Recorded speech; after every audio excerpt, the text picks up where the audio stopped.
Hello, hello, hello. Welcome back to another Beyond the Sum of Our Parts. Jordan, what's today's topic?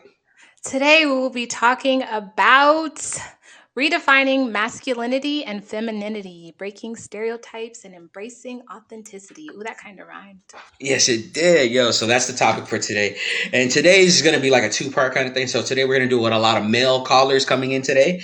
And right now we got one on the line. I know, right? We always have trouble getting people to call in. We got one today. So That's right good. now we got a caller one on the line. Caller one. Jordan, what's your question for caller one? So, the question is, how would you define masculinity and femininity? Are they fluid or fixed concepts? Hey, how's it going, guys? Good to be with you. Yeah, it's a really good question. You know, what's funny about that is, I've never really thought about, for me, what masculinity and femininity means. It always just kind of seemed like something that just occurred naturally to me. But I know that it's a big topic right now, and I guess if I had to think about it, for me, masculinity represents someone who's a provider, someone who's protective, someone who just kind of is that rock, that stable rock that keeps it all together and kind of holds his own. But you know that's probably based on the way that I was raised. And I do think it can be fluid. I do think it can change, and I know for me, it has changed over the years. To be honest, I was raised in a very egalitarian household, and my father would cook and clean, and I do all those things now as well. When I was young, we were taught to all cook, we were taught to all clean, we were taught, things that a lot of people probably traditionally think are more, I guess, feminine roles or the woman roles. We were never raised that way. We were taught that you got to be able to cook for yourself, clean for yourself, do all the laundry and all that stuff, and so those lines were always kind of blurred as far as household chores and all that kind of stuff goes. It can be fluid, and that's probably one example of what probably the standard society would call sort of a blurred line with masculinity and femininity, and I think masculinity is different things for different people. There's no there's no definition of what makes a man feminine or masculine. I think it's whatever comes naturally to you. It's whatever your genetics provides you, and that's just my personal take on it. Right. So you touched on two things, not only masculinity and femininity, but also gender roles and expectations. So in your household, there wasn't masculinity wasn't synonymous with male stereotypical gender roles, which is very rare, Yeah. I feel like, in today's society. Yeah, it's interesting. Not at all. A lot of my friends, they think it's funny that I love to cook. I love clean. For me, it's solace. And, the typical stuff that, a lot of people would say, hey, why are you doing that? Why are you all in the kitchen all the time? And, but I love it. And that's just how I was raised. Uh, for me, like I said, there was no real gender role. My dad was like, look, when you get out on your own, you need to learn how to take care of yourself. And Right. let me tell you something, man. Those are things that have probably helped me in ways that I cannot thank my family enough for, because as a grown man, it really brings a certain sense of independence, and when you can take care of yourself and do all those things that a lot of people traditionally would say, hey, why are you doing that? That's the woman's job or whatever. I do those things for myself, and it makes me very independent. So I'm happy for that. Right. That's a I'm good with that's a that. good way to do it. That's a good way to go about it. I appreciate your input on it and everything. So, for You got any sure. other questions for him, Jordan? Um, I think he answered. Oh, yeah, whether he feels like there are double standards when it comes to masculinity and femininity. That's an that's an interesting question. So sometimes we scroll Instagram, and I always run into this one clip where, I think it was Anthony Mackie. He was like, he told the girl, he was like, what if you told your girl to make you a sandwich, and she said no, something like that. Why are you telling me to do it? And he said, well, if we go out and somebody disrespect you, you want me to fight him, right? And she was like, hell yeah, you got it. Hell yeah. I think it was Wendy Williams show or something like that. Yeah, it was the Wendy Williams show. I remember that. Yeah. So he was like, well, that's a perception of a male's role, is that you're supposed to protect. You're supposed to make sure you're the one that. So it was like, well, the perception is also that a woman is more nurturing. A woman is more caring. And so part of that is, hey, if I'm hungry and I need you to do something for me, like take care of me, hey, you should be able to do that. So I thought that was funny, because the women in the crowd, as soon as he said, make daddy a sandwich, you know, you got all like the boos and all like, oh no, we ain't doing that. Not these days. We're not doing that. But and it's funny how he says that, but he is right though, where it's like nowadays they want you to be the traditional old school kind of guy, but then why they want the new age woman to be the new age, and it's like, so you can't really be like, oh, you want a man to be traditional while you're progressing and you're progressing. But that's exactly where we are. There was literally a woman on YouTube the other day who was a progressive, and she was talking about how she had trouble finding men or dating men that were progressive because they wouldn't hold the door for her, they wouldn't pay for the bill, they wouldn't do all of the traditional things. And I'm like, well, that's part of being progressive.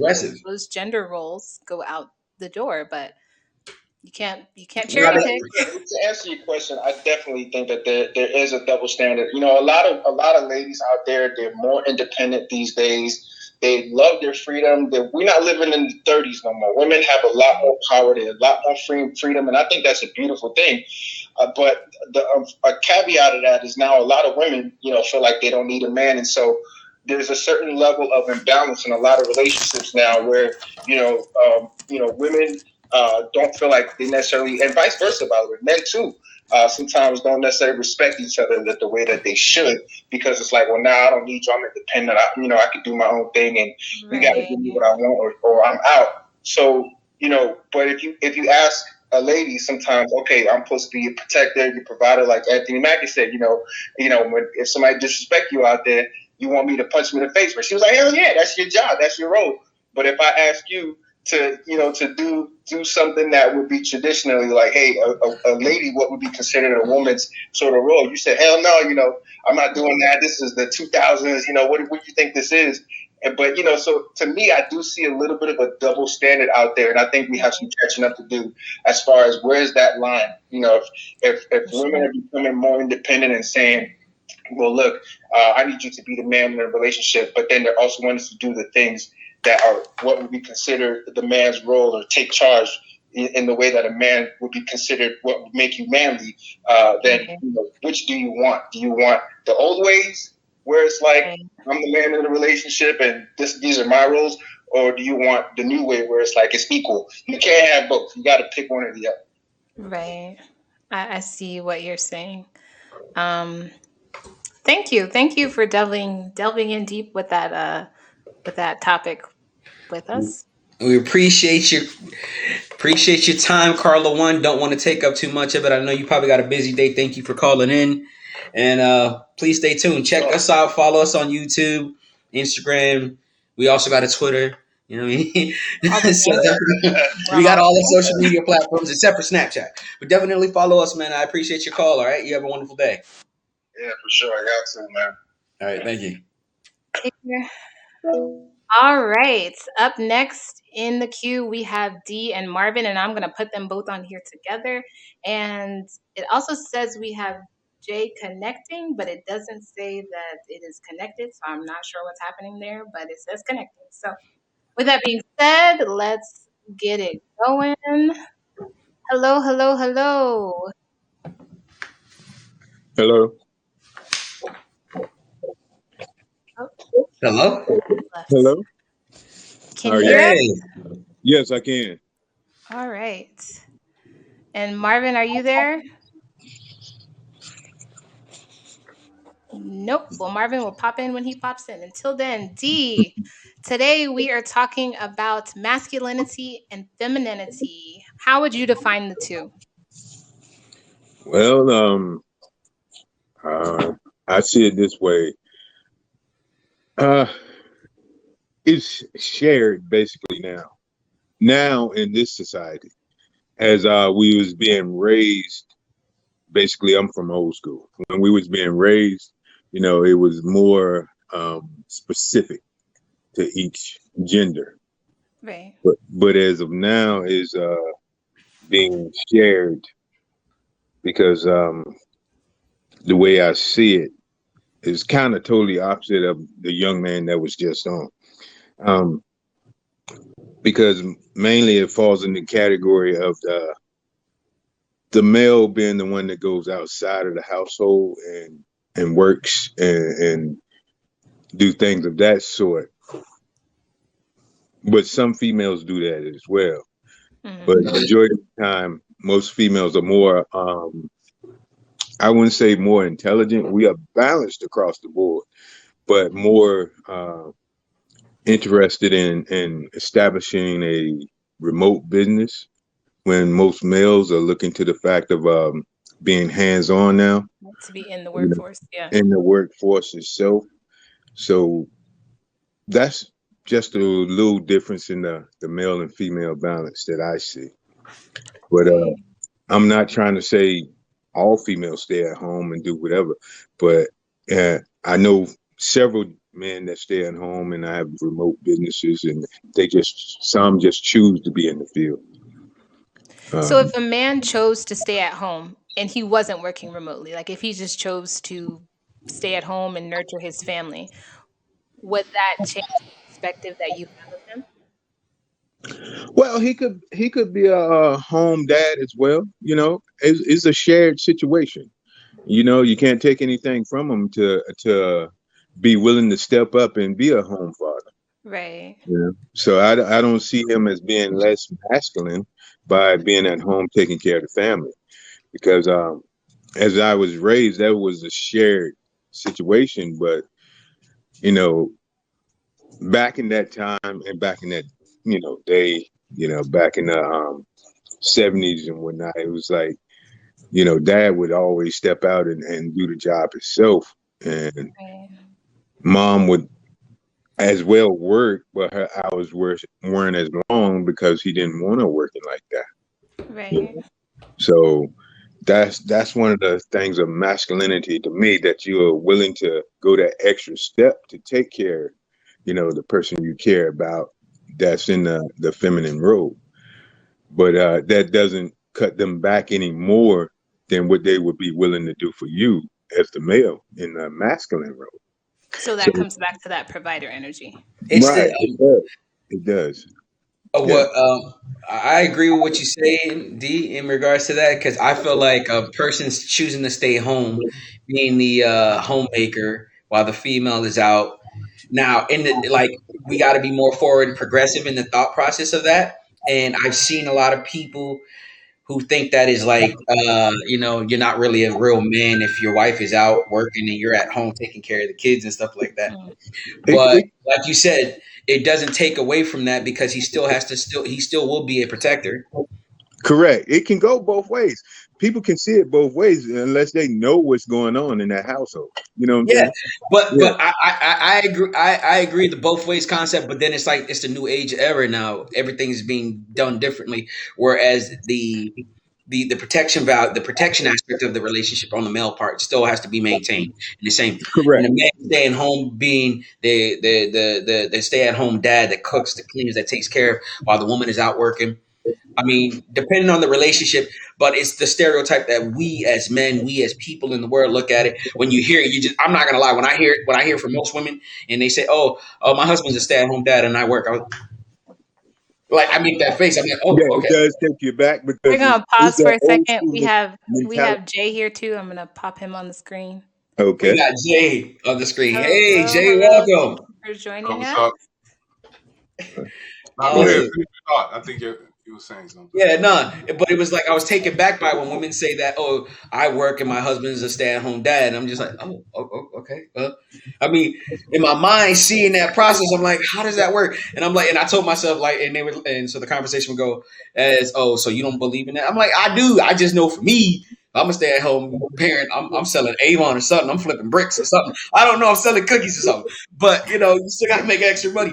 But but then that was like you said, that was our way of thinking and being programmed to think that, oh, these gender roles are supposed to be specific to individuals, and Correct. while everything else is progressing, our mentality and our behavior are not progressing with the at way the things same are rate. going as fast. So Correct. Well, we have to take a step back and actually reflect upon that and understand what works for some folks works for some, what works for others may not work. yeah, Right. but there's a Right. reason for that, though, Mike. We're talking about over 50,000 years of the roles being that way. And this progressive notion is a short term. We only have a small amount of data to kind of try to figure out whether we need to change 50,000 years and plus of historical information that's been pretty much successful. We could say that the relationship between men and women may be evolving a little bit, but there's still something within your nature. The reason you were taken aback when he was like, "I'm a stay-at-home dad," is because it's just not in our nature. So what you were doing was analyzing yourself as a man. You know, and like for me, I wouldn't be comfortable just sitting at home. That's probably why you were taken aback when you heard that. Yeah, yeah, no. It, it's also a difference in just sitting at home and actually working while you're at home. Right. Yeah, Yeah. See, that's what most people base it on is okay, when you hear that's a stay at home dad, but do you know what he's doing while he's there? That's the Right. main thing. to take care And of a that's where, child, because I deal with a lot of single women and the single parenting. To take care of a child is, I would say, 100% a full time job, because then it's Mm-hmm. like while the person is out and about working, you are at that point in time.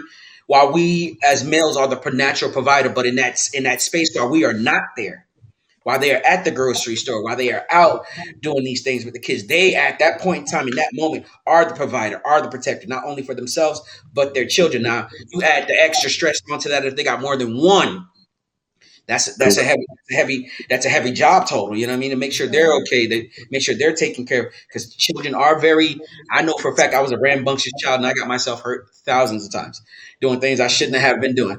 But in that sense, when you think about the role of where it may, like, also we may look at it as it's man's work because it's woman's work because it may not be as difficult or stressful, but when you look at it and you break it down, it has its own separate level of stress and effort put into it. Basically, being a single parent, and but you're not a single parent, but in a relationship at that point in time, while your husband or your boyfriend or whatever is out working, providing, you're at home doing the whole thing. So when the roles are like reversed, I'm just like, ugh.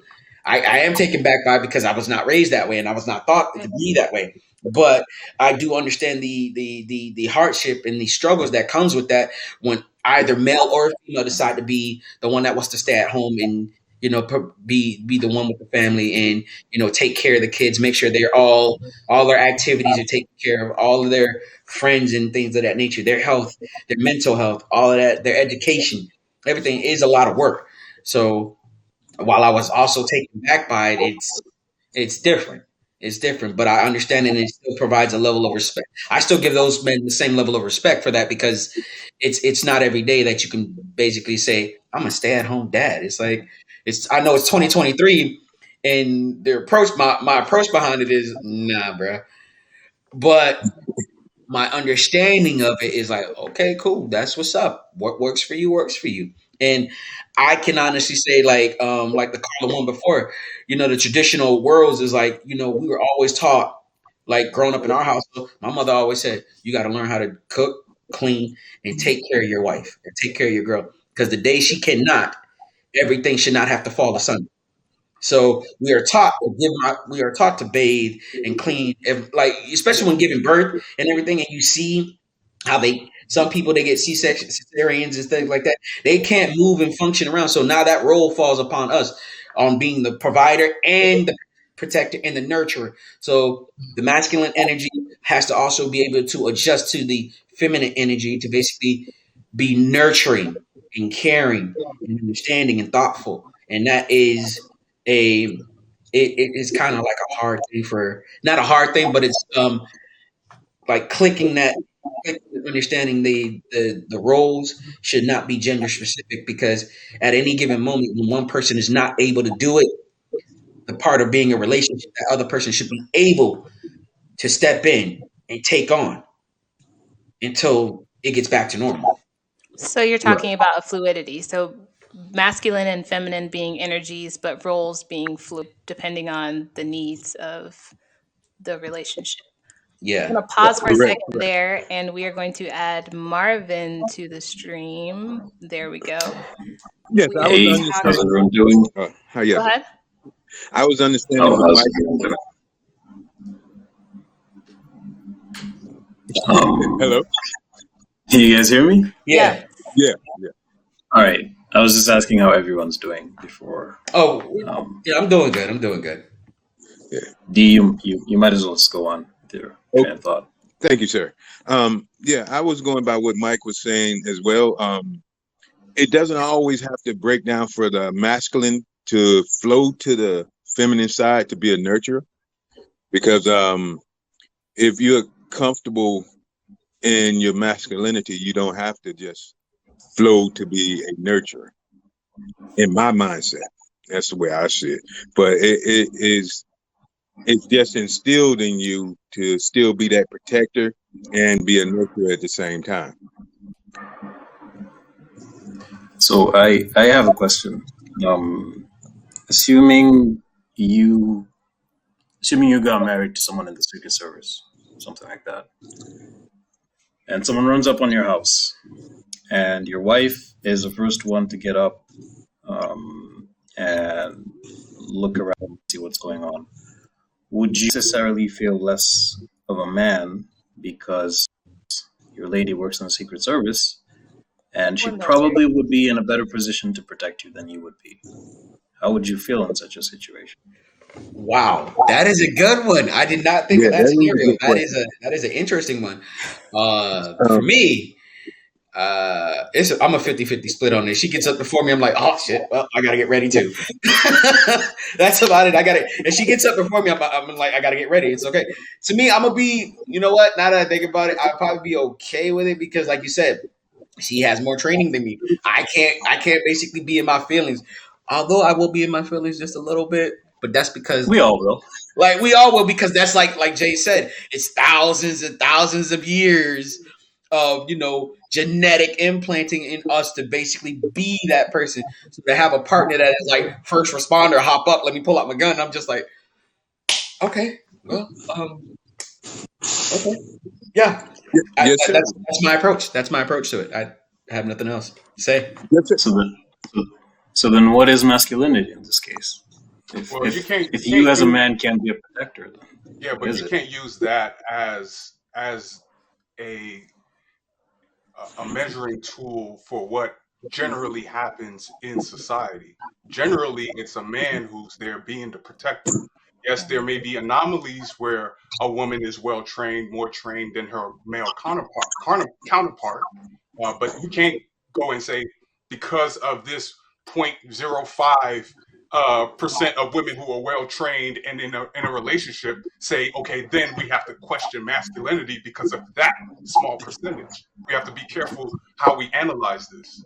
I would And say even then, oh, sorry, hold on. We got Westwood adding to the call also. I just wanted to reply to what Jay was saying because prime example of that. I'm military trained. I can shoot a weapon. I can do all the things. But if somebody was breaking into my house, I would still be like, partner, hey, I'm gonna need you to go check that out, right?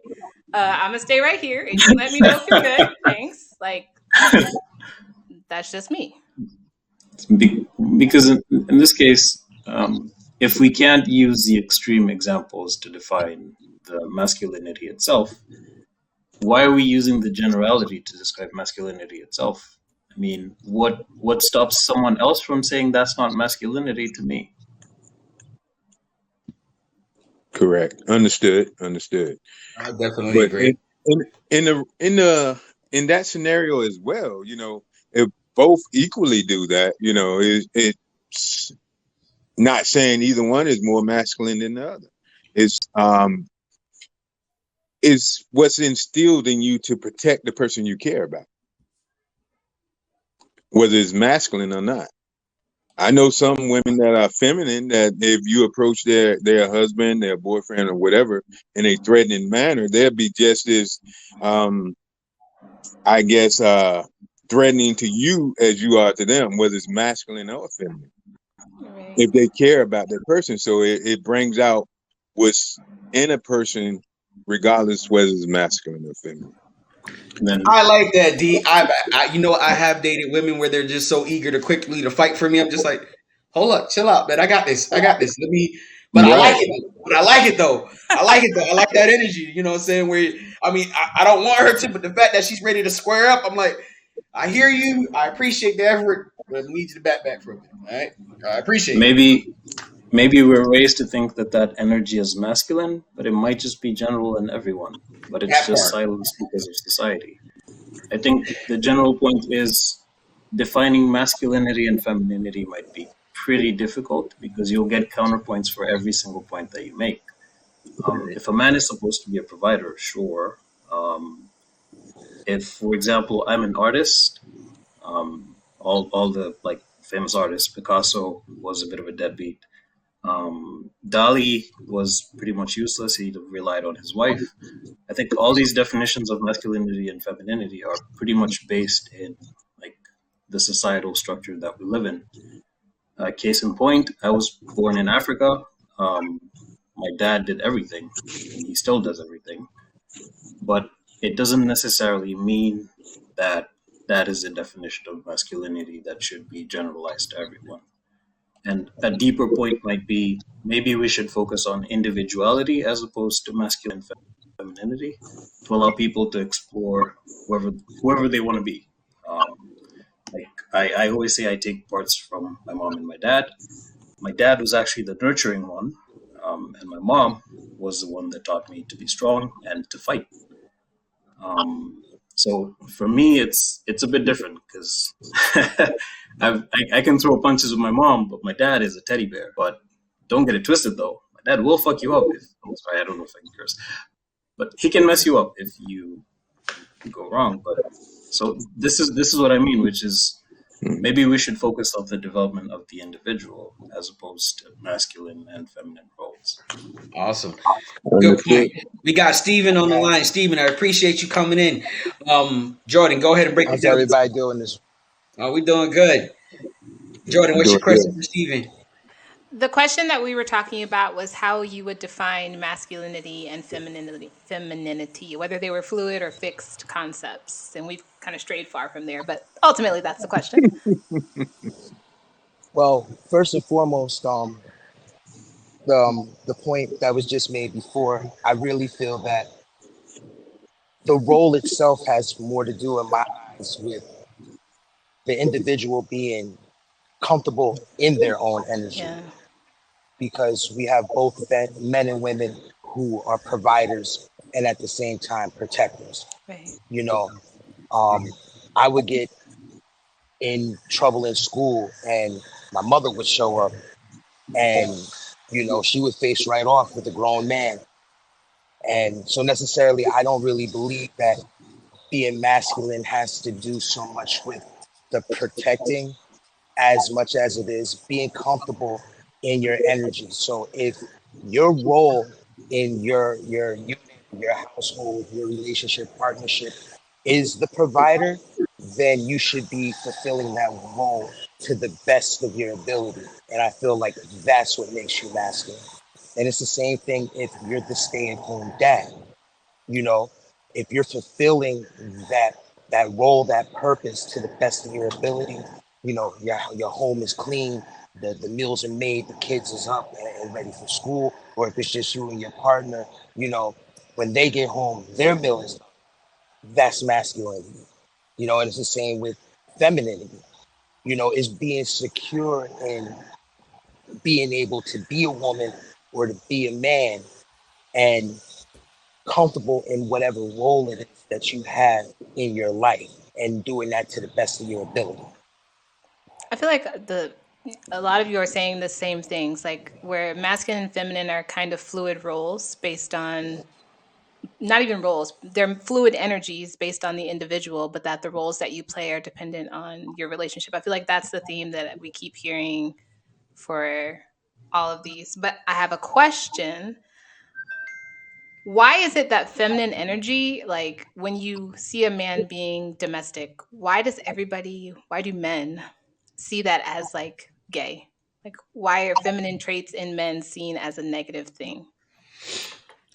I'm gonna say society has programmed us to think and feel that way for a long time, where it's like, and it's pretty much also a man thing where we may, while we're saying it jokingly, we also most of the time mean it seriously, where it's like, every man stop being the B word or stop being a P. Yeah, I mean, and it's just like it comes from a toxic place of masculinity behavior, and where instead of just basically understanding that things are fluid, things are flowing differently, we're resorting to the archaic way of thinking and being. And even so, hell would say juvenile in my eyes and thought process behind it. Because like I said, I'm taken back by it, but my first response is, yeah, you the B, but I shouldn't think that way because that's not the case. You know what I mean? But once again, I was brought up in a different era, in a different time frame, and my mentality behind that was I would say cultivated, nurtured, or made into the be to think Right. that way. And so Imprinted, when yeah, you, from your yeah, so parents, imprinted. So culture, when you all that stuff. become when you become self aware and you have your own identity, then you're just like, oh no, I can't think like this. That doesn't make any sense. It's not conducive. Thank you. D, what about you? What are your thoughts on it? Well, is I'm not taken aback by it, but it's like is that person to be comfortable in who they are. It doesn't bother me that some men are feminine. It doesn't bother me at all. If I think that takes a lot of their drive and their I could say their them being brave in themselves to be able to step out and portray that role of who they are and the way they feel about themselves. So therefore, it takes a lot of energy for somebody to step out if they're, gay or in that mindset, More you know, feminine, yeah. I definitely whatever, understand that. that's their thing. It doesn't bother me. They're being true to themselves. If they're being true to themselves, so be it. I hear that. What about you, Jay? So what was the question again? Sorry. Why is it seen as a negative when men are in domestic roles or when men have more feminine energy? And I think you said that seen as weak, right? Yeah, they talk about how Yeah. it's gay, or Mike said some other select words. Yeah.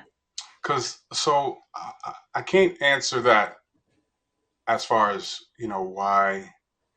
Because I don't think I'm even qualified to speak on how the whole would think about No, just from the your beginning. perspective, your Yeah.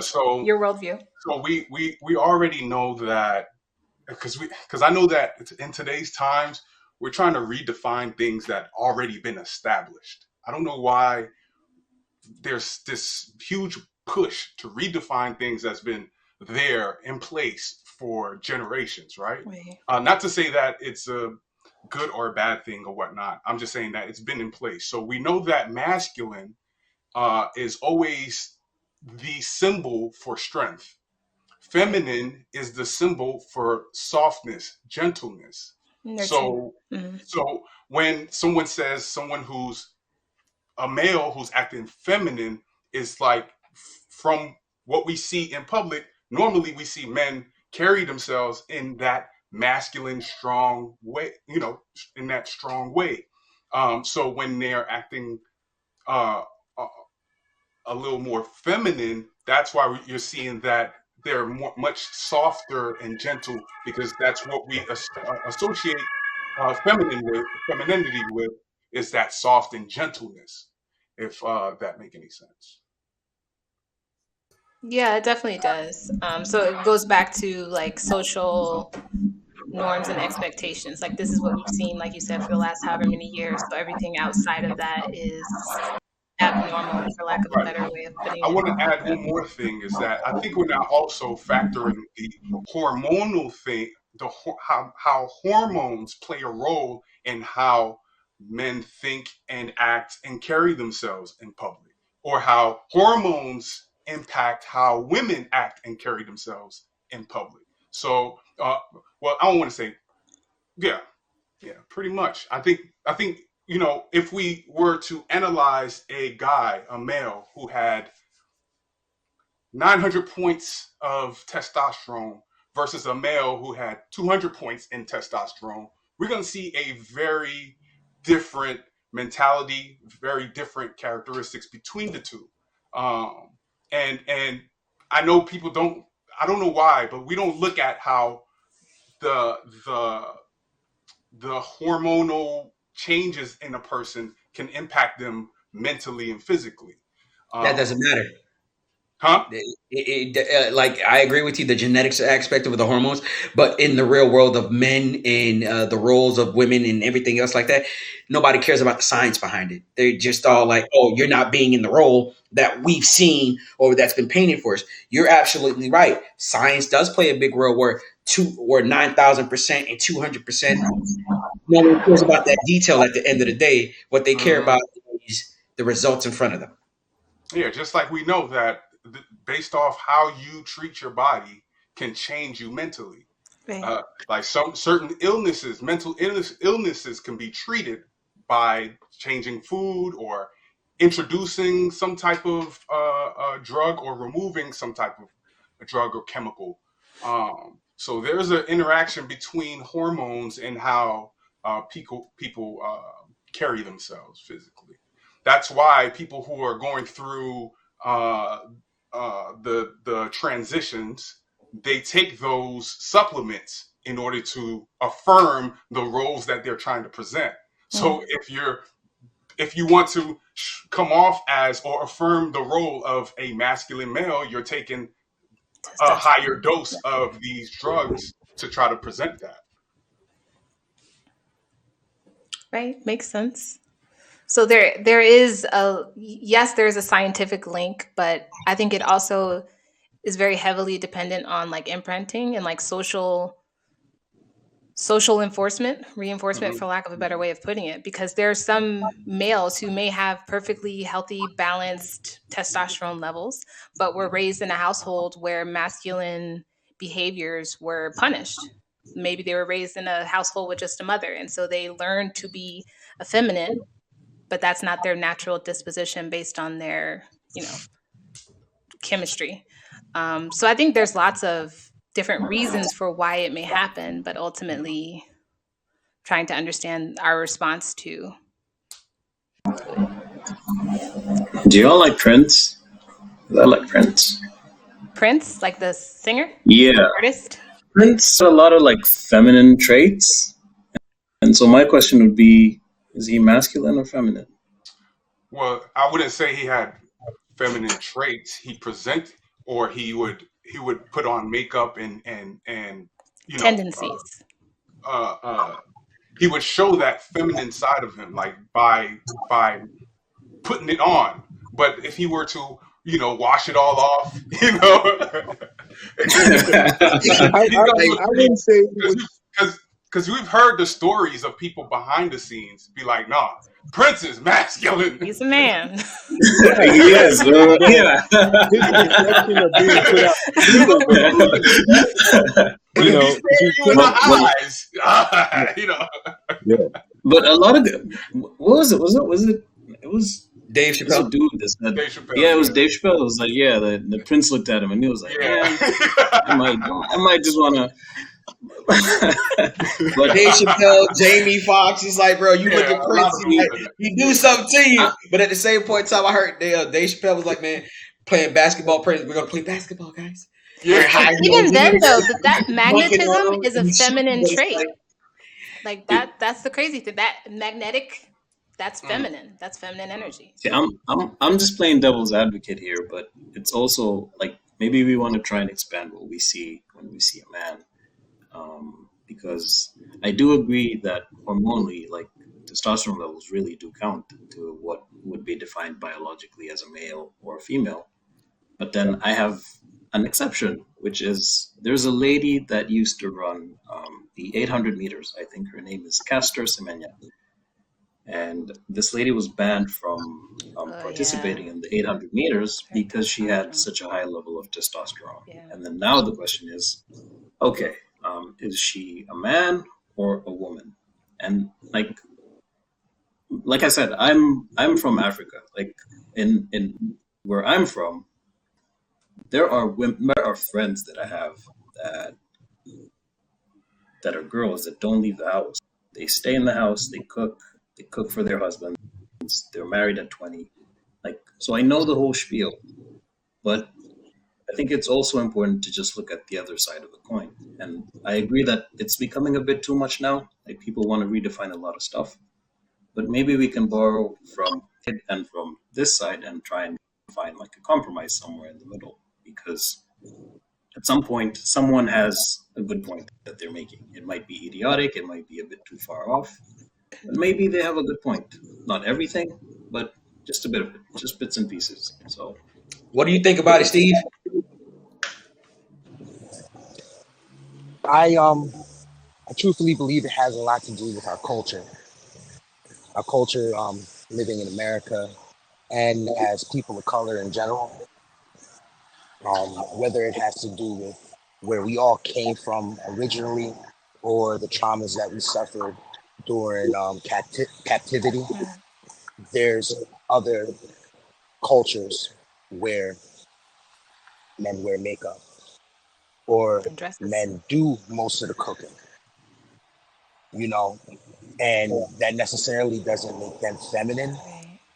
But I feel that in order for us to survive as a people, as well as the traumas that were put on our forefathers, it's more or less what they were taught and saw demonstrated, and they passed it down to us. Like, in order to survive in this world that's not necessarily made for you to win, these are the steps and the rules that you have to abide by for you to stay safe or to be productive in a society that's not necessarily rooting for you to win. Right. If you don't want to be judged, we don't want you to stick out too much. We want you to be able to perform, but not lose yourself. So our mothers and our grandmothers went out of their way to cook and keep house because our fathers were out working 15 hours at jobs that nobody wanted to work. So when they came home, they made sure that this man's clothes were clean, that his sheets were clean, that his home was clean, that the kids were washed and doing their chores and studying, because he just worked 15, 20 hours at a job where they were treating him like a beast. And at the same time, I remember hearing my grandmother talk about how she was a domestic. So she would watch other people's kids and clean their homes and cook their meals and then have to come home and do the same thing all over again. So I feel like it's more or less what we've all grown up with, and the same with the generations that came before us. Now, if we were to say that just by wearing dresses or wearing makeup makes you feminine, I've read tribes in Africa that both, it's not the women that paint their faces, but it's the men. It's the men that do their hair and their hair alone. And some of the women's hair is cut short. But if you were to go to Italy, in Italy, most of the men do the cooking, and the same in the Far East. Now, over history, especially in Europe, there was 500 years where men wear more makeup than women do. And heels. And heels, and lipstick, and it was actually considered brutish to display the types of behaviors that we consider manly today. So, we go out and somebody was talking about protecting. They would say that you were a savage. 200 years ago if you just fought anybody. But then again, it depends on where you were and what the settings were. You know, the upper class didn't look highly upon fighting. That was for the lower classes. But at the same time, the situations that we had to deal with and the environments that we are in, it's more or less survival. So you can see it, you can even see it now today in the culture that we have here in America. People get a little bit of money and they move out the hood. We don't want to raise our kids in that environment of violence. But when we were growing up in that environment, you had to go outside. And if somebody put their hands on you, you had to fight back, or else you weren't a what? You weren't a man. You were a what? You were the key word or the B word to a punk. And I really can't say how the correlation between being um, caring and nurturing makes you soft, because I really feel like it Yeah. takes a lot of heart to be able to display those type of behaviors and be confident in the type of person that you are. You know, knowing how much of a positive impact it might have on a child who has a father that beats the crap out of them every day, and you to be a strong man, securing who you are, and give that young man a hug and tell him it's going to be all right. You know, and the same thing if you're a young man raising a daughter, can't teach her to be out in the streets fighting all the time. So does it make you feminine if you're doing her hair? If you're teaching her how to sew, if you know how to sew? If you're showing her, you know, how to take care of herself as a woman, because you don't have an older woman that can show her how to keep her hygiene right and things of that nature? You know, I sit down and let my niece paint my nails all the time. And I went to school with a lot of y'all. You guys know that I never once backed down from a fight. Hey, not one time, not one time, not one time. You know, but at the same time, I'm secure enough in the person that I am that Okay. I know who I am. You know, so I think that that's something that we as a people can change the meaning of it. And I'm not saying that, you know, you have to accept everything and say I agree with this, but to make it okay for people to just be who they are is something that'll change the way that our children grow up, you know, and they'll be able to be who they want to be without losing the love of their family, you know. So as far as how it came about, I see that each and every one of us, through our own insecurities and the way that we were raised, is what keeps those types of stereotypes and traumas just going and going. Yeah. Thank you. I love that. Jay, were you going to say something? Do you mind if I ask a question before? Go ahead. Because I'm getting educated here. So how, and this is really a serious question, is how do you think the experience in America has influenced the perception of masculinity within the Black community? Oh, Masculinity and femininity, because there's a there's a there's a really deep seated like issue here um, that is really hard to escape, and those 400 years didn't come out of nowhere, and you have to learn to survive in an environment that doesn't necessarily want you there, and so taking that I said, just put that in the trash. Just how how does the experience living in America influence you as Mm. a man or a woman to perceive what is masculinity and femininity? ooh. Jay, answer that question, Jay.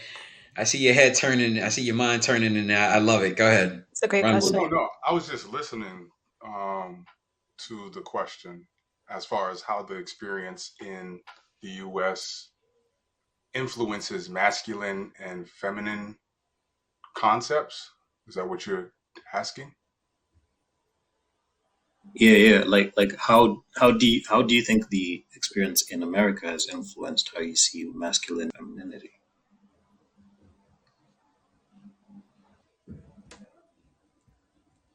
I don't know. I don't know if anybody want to answer that. I don't have an answer for that because I don't view it as so. I could say that from the 1930s till today, there's been a change in the way society viewed themselves. The key player in the way um, men and women view themselves today after the 1930s, and I put that as a key date, is because of uh, this person who is known as the godfather of PR, and that's Edward Bernays. Edward Bernays started to play on the heartstrings of women to try to make women feel more masculine. Hmm. If you ever look up Edward Bernays, you'll see one of the first projects that he worked on was the cigarette. So the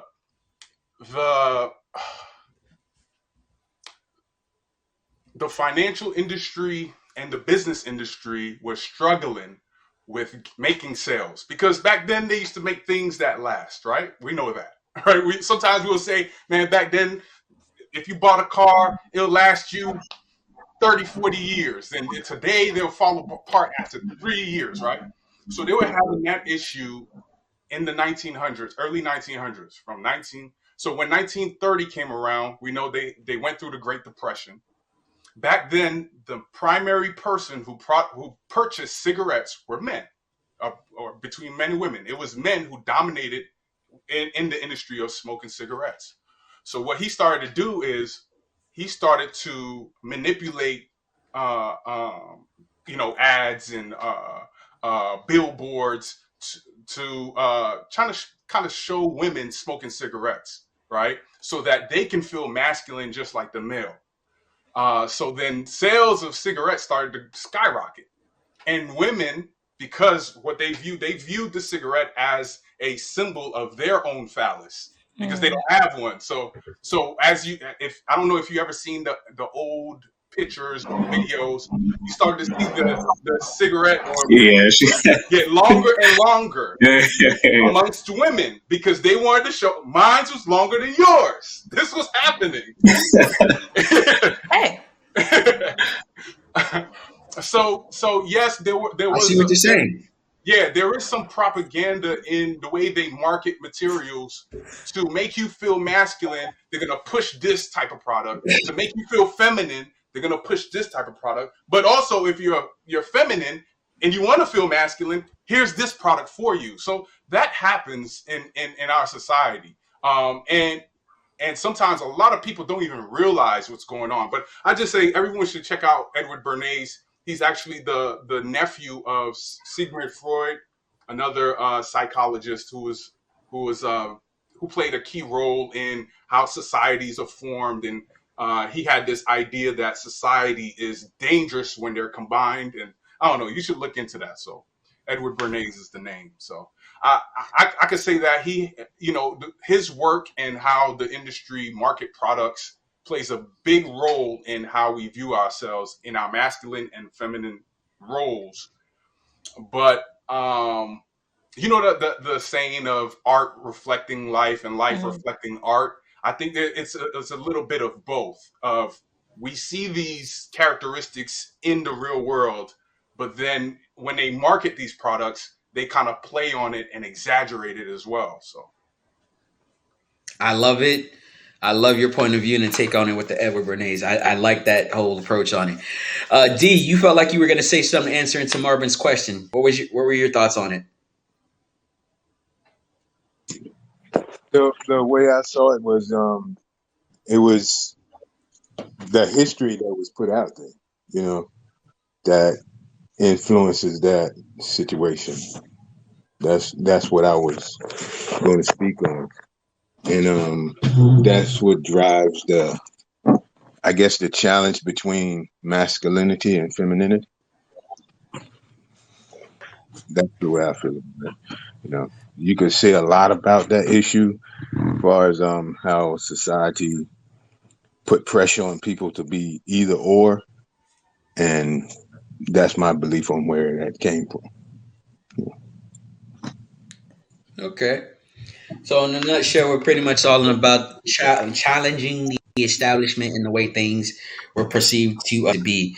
Marvin, to answer your question, in regards to how America projects masculinity to the rest of us and somewhat the world, um, it's two faults. It's two fault. It's like they do it in their films, they do it in their music, they do it in, like Jay said, even in ads of like drinking, smoking, things of that nature. They find new ways to basically try to push a way of being in certain areas, and in some areas they're trying to find another agenda to push other things in that. So as far as the country and its total to define masculinity and femininity is hard to say because um, it's not. I'm gonna say that in a sense it's not working because now everything is changing. It's making everybody come from different areas to have to do different things and dig deep. Like Jay said, in the 1930s, a man would basically be the ultimate provider. Inflation.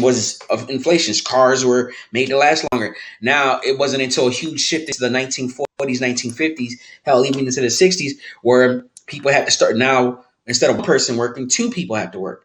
So now instead of a unity, now it's like I make more money than you, or I'm smarter than you. And like you said earlier, D, that most women, if they are staying home, they're pretty much doing their own business. Whereas men, we are out working into the field. We're working with our hands. We're doing more physical activities. Whereas the women, they're working from behind the scenes more, or in the corporate area than most. So it does play a big.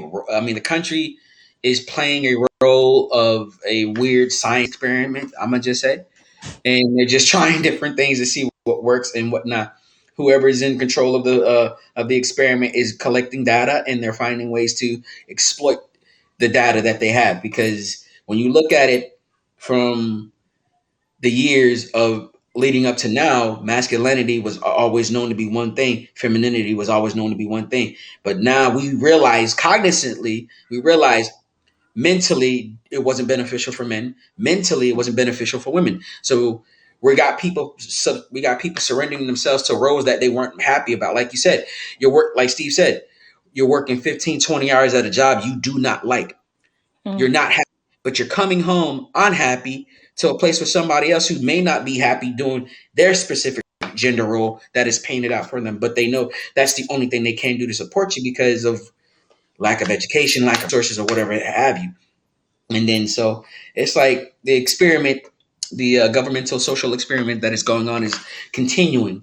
And so the role for masculinity and femininity is constantly being changed and questioned and doubted and baited. It's just where it's, oh, now you got the bag culture where it's like, oh, I need a man to pay for this, that, and the third, but then you're not a wife. But a man should be a husband before he becomes your actual husband. But he should treat you like his wife while you're not doing any of the wifely duties. And then if you are doing the wifely duties, you want to get married, but then it's like, do I want to get married? Does he make enough? Is he this? Is he that? It's a whole giant nutshell of social experiment where everybody, I believe, that they're doing. I believe that everybody's not happy playing the roles that they're playing, and trying to go against it is going against everything you've ever been taught, everything you've ever been programmed, everything that was implemented in your DNA.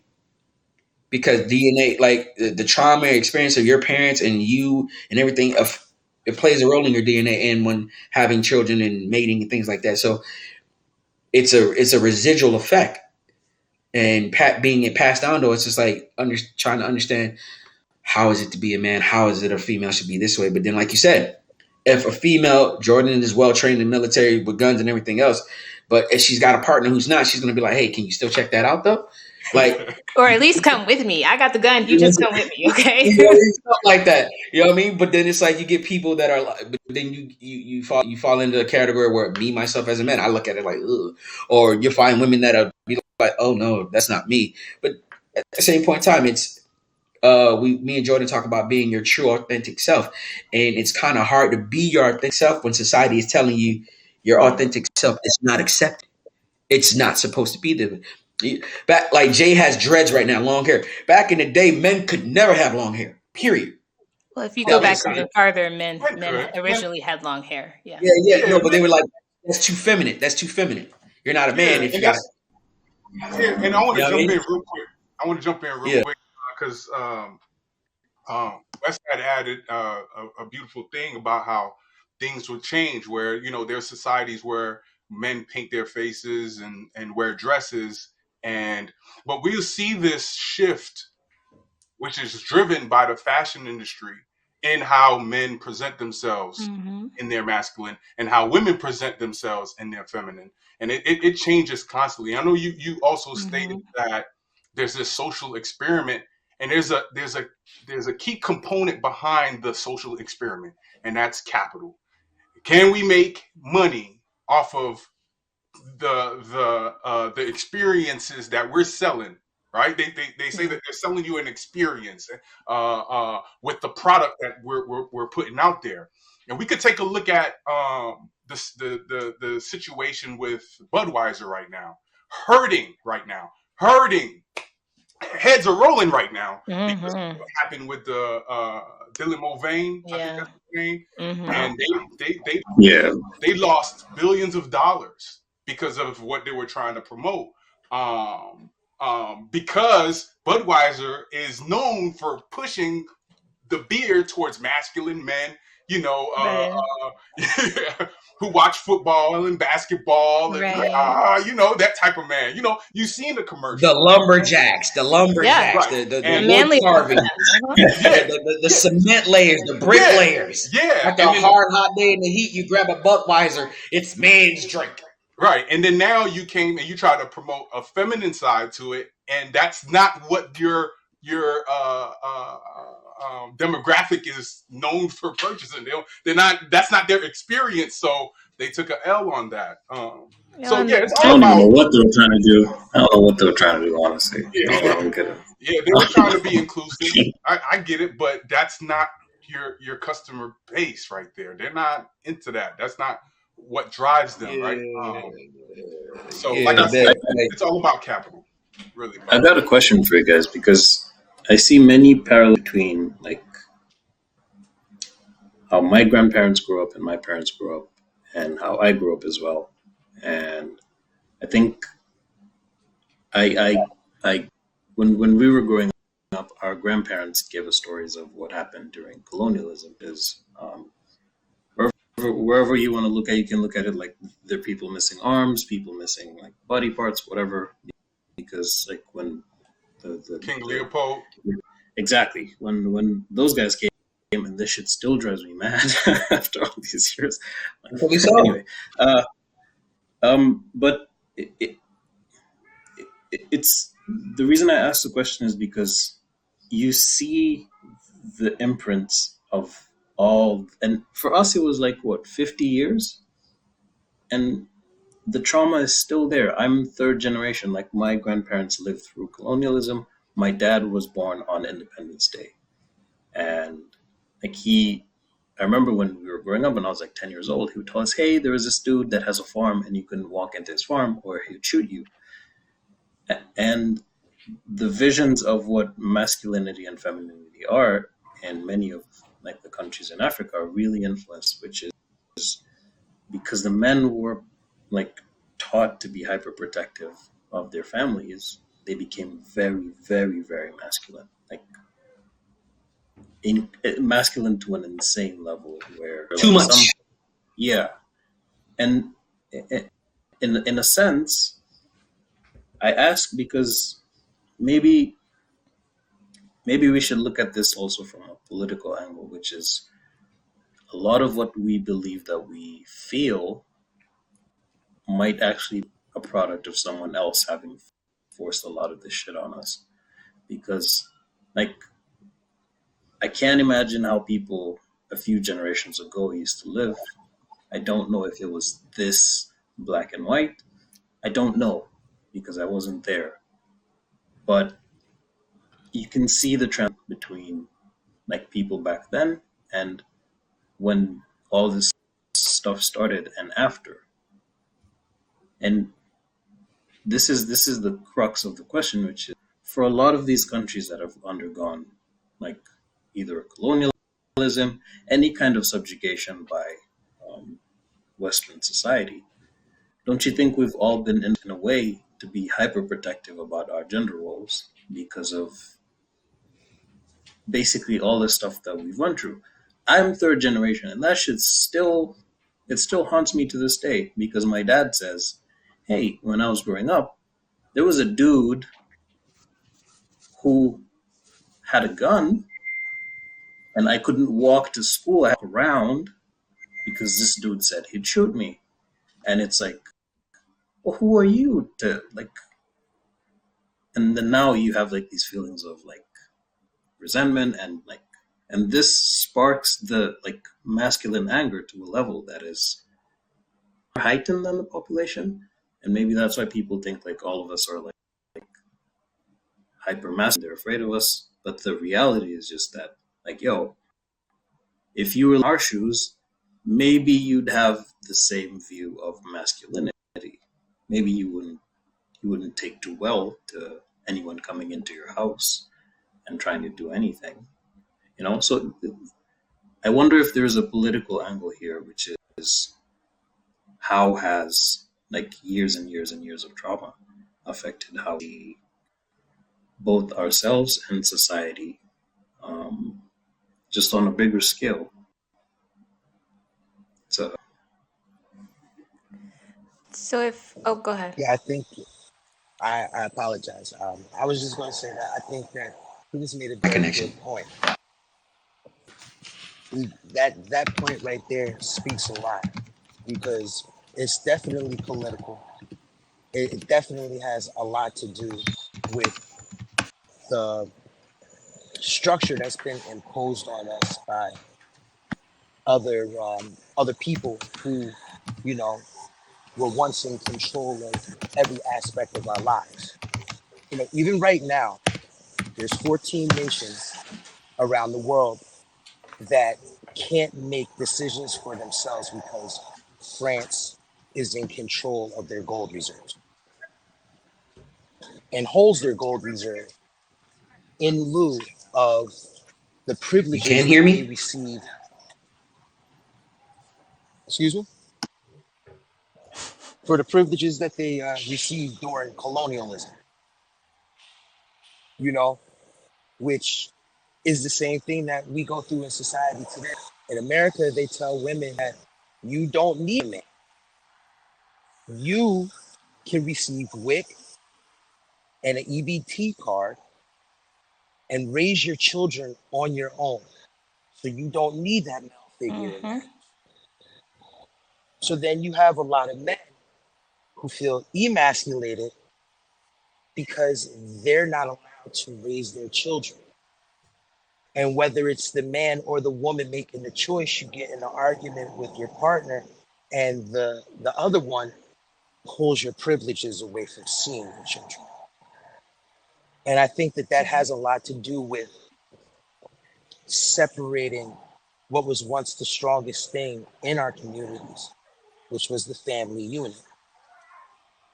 There was nothing that scared America more than seeing people of color together and thriving and not being stereotyped. It was one of the greatest things that we had as an asset.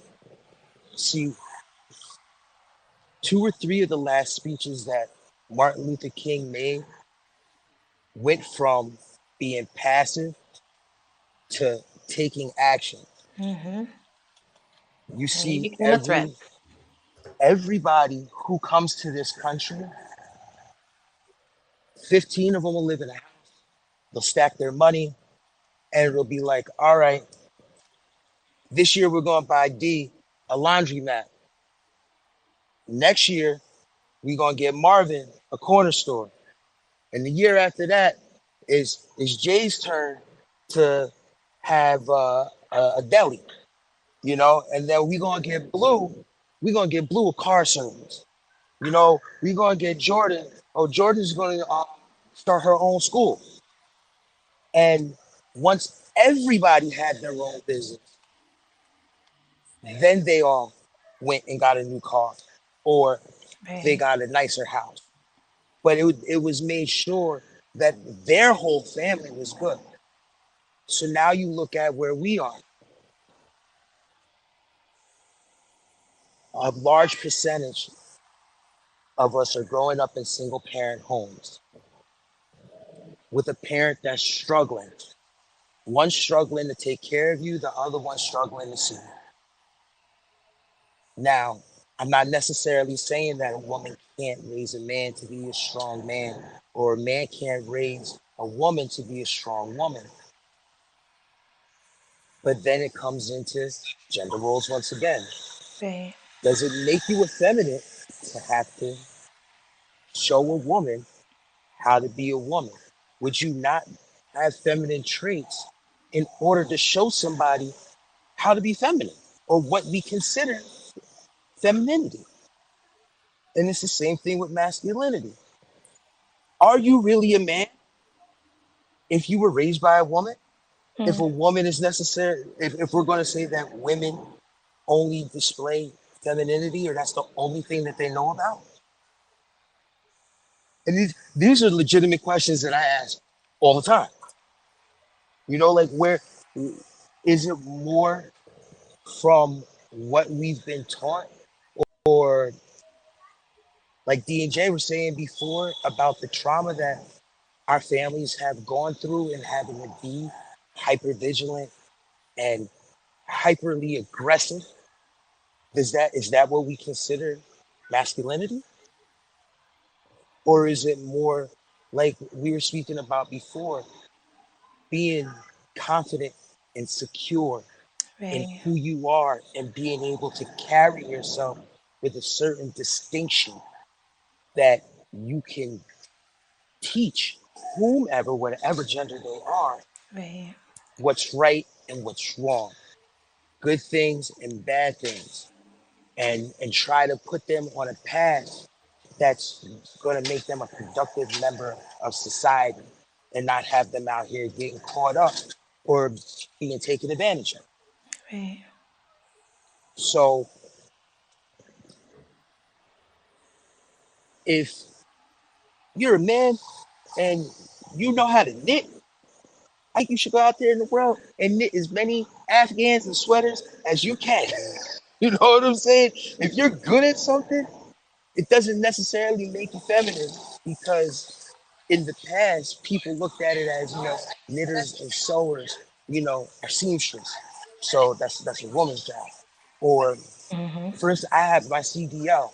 You'd be amazed how many women up here in New York and New Jersey are driving tractor trailers, and they do a better job than a lot of men that I know that are behind the wheel. But does that necessarily make them masculine because their occupation is a role that, you know, previously was dominated by men? Right. Or you yourself, Jordan,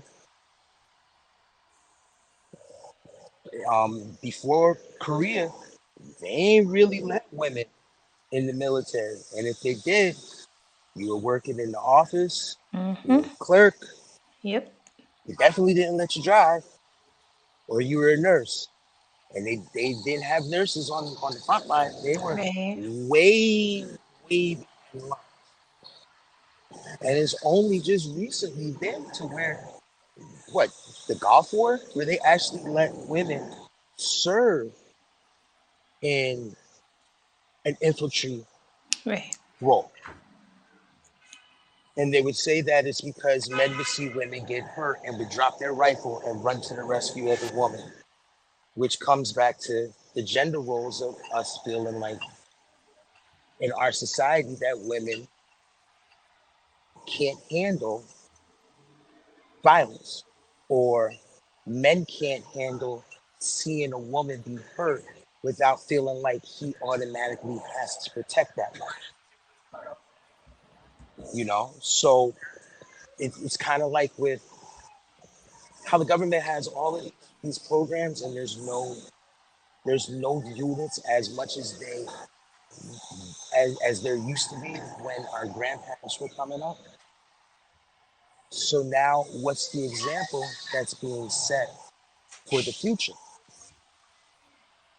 Soon it's not going. We're not going to be able to say that a role is for a woman to be in the house and for a man to be working all day, Right. because women are out working all day long, and now men are in the house, because you got to be in the house with your children when you get them on those days that you're allowed to see them.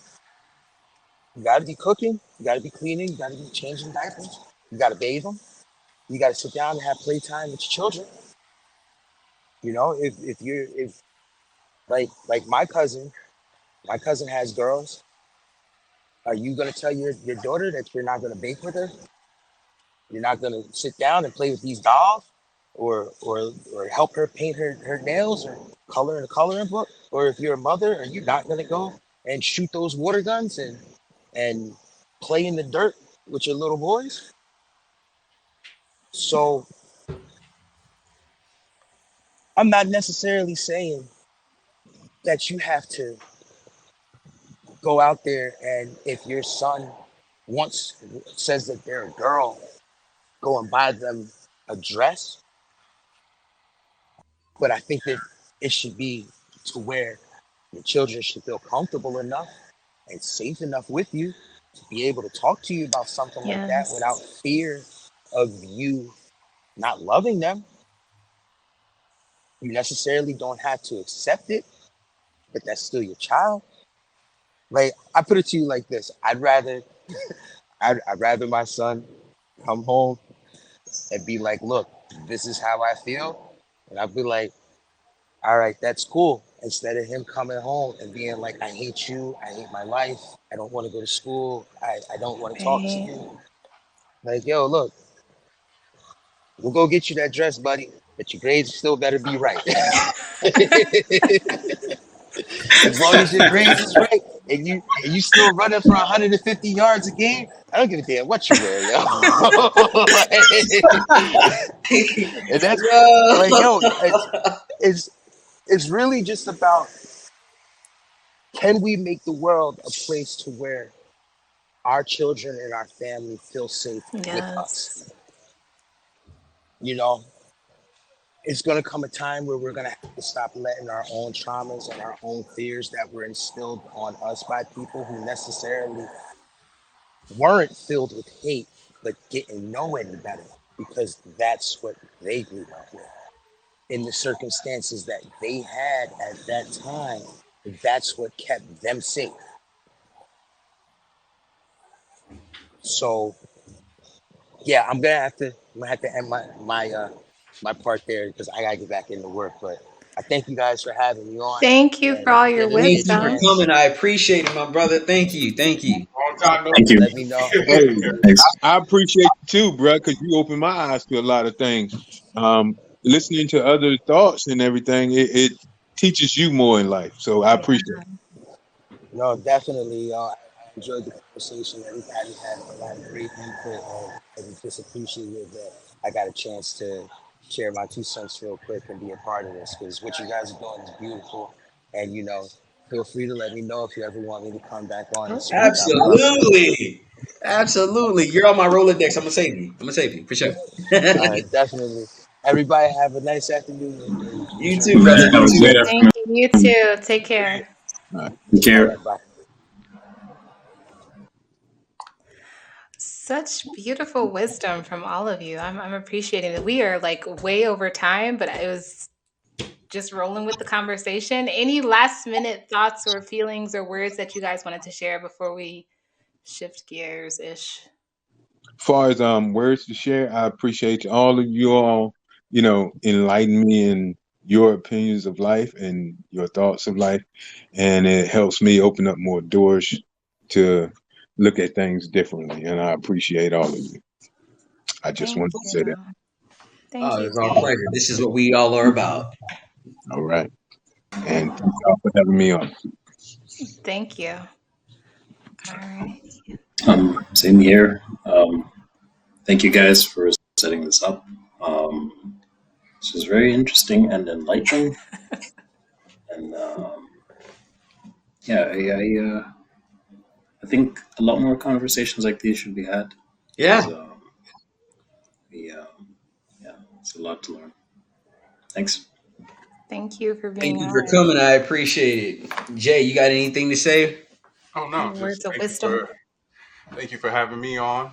What y'all are doing is beautiful. Having some very valuable, in-depth conversations, which allows people to kind of evaluate themselves, evaluate their situations, and how they approach life. So, what you guys are doing is amazing. Keep it up. Thank you. Thank you. Appreciate it, man. Appreciate it. With that being said, thank you everybody for showing up today. I really do appreciate it. Just know you showed up today. That means we're gonna hit you up later on in the future. When we You start have been dialing checked. in, yeah, keep them text messages on check when we start calling you guys in. All right. Thank you for everybody that tuned in. Thank you for everybody that's tuning in after the fact. We appreciate you. We love you guys. And Jordan, anything? No, I mean, there's lots of things I wanted to say, but I felt like I was just privileged to be in the space with all the masculine energy, having the masculine energy conversation. So I was just taking it all in. But I'm grateful for everyone that was able to show up in this space and just be authentic and share their perspective and be so respectful. Like it was so beautiful to see it happening. Like y'all need to start like a men's group or something. Just saying. Anyways, with that being said, next episode we're going to dive in with the females. So I'm excited to be able to jump in a little bit more in that context. Females, you gotta love it. Yes. So, with that being said, I hope everyone has a fantastic rest of their day, rest of their week, and we will see you all next time. Yep. Bye. Bye.